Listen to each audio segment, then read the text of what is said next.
Well, good morning and hello. Good morning and hello, my dearest friends all over the world.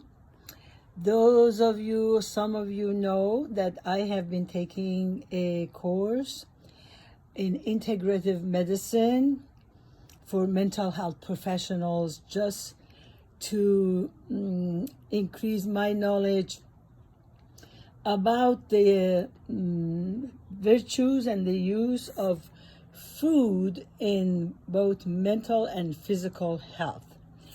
I like to start with a passage from the Baha'i writings to explain why this is from Bahaullah. It says, do not neglect medical treatment when it is necessary, but leave it off when health has been restored.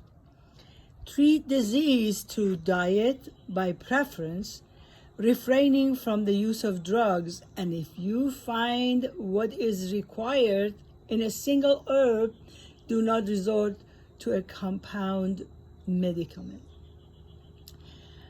Abstain from drugs when the health is good, but administer them when necessary. This is from Bahaullah in Bahaullah Neo Era, Dr. Esam.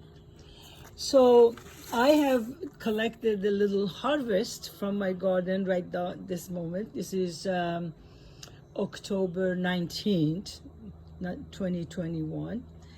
So this is a few samples of the harvest in my garden: pomegranates and lemons, and then there's that lemon tree right there, and the dragon fruits, the squash, cucumbers, and one of my favorites, the quince and the passion fruit. Also, I have radishes and roses. I use rose petals. I use jasmine petals, radish leaves, especially in bringing balance.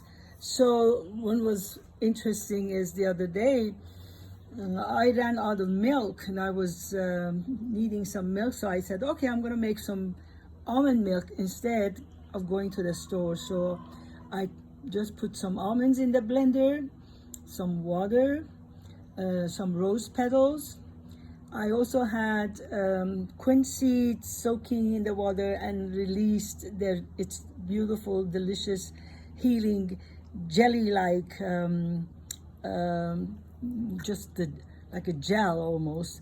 I put that in there with the seeds actually, and I don't remember what else I put in there, but it has made a little bit of guava nectar to make it a little bit sweet, and has blended it, and now it's in the refrigerator. Right it is, and I drink it instead of milk.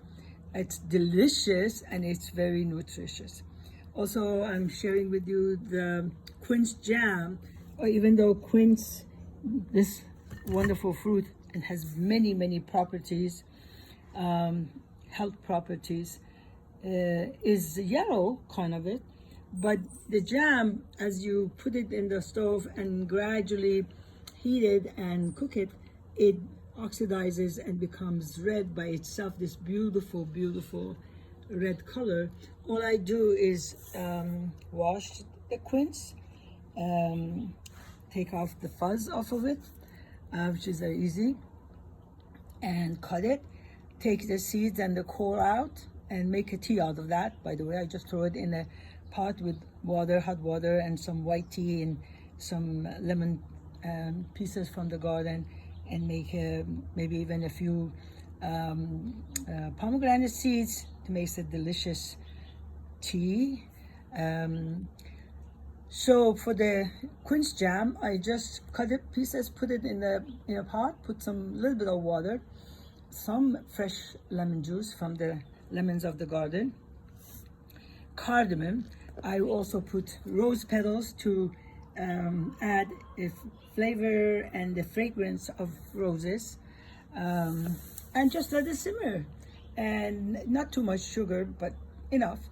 and it becomes the most delicious. My husband loves it. Actually, it's one of our favorite jams, and what makes it even better is that I can share it with some friends.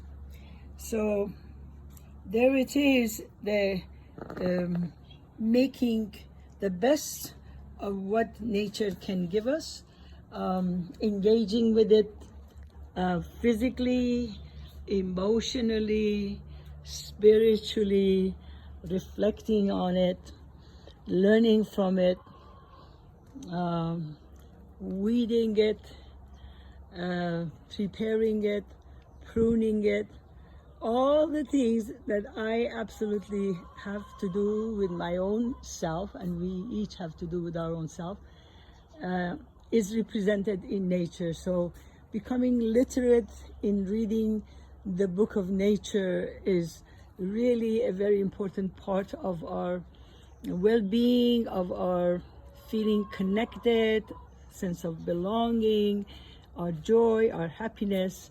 All of that is intertwined with our relationship with nature. And learning from Abdul Baha, he spent, even in the prison of Akka, he would make time to be somewhere as much as possible with nature. Later years, when he was free to be out of the fortress of Akka, the prison of Akka, he would go for walks in the mountains, Mount Carmel nearby, and you would engage in doing something with nature around the fortress of Akka, including helping instructing the building of the aqueduct, or starting gardens for the first time, and some of the legacies of Abdul Baha about nature, which I'm sure some of you know about. So there it is, my dearest, the beauty and the value of nature in our mental, as well as our spiritual, as well as our physical health. And there is the bee on my milkweed flower right there. You have a wonderful day. Bye-bye.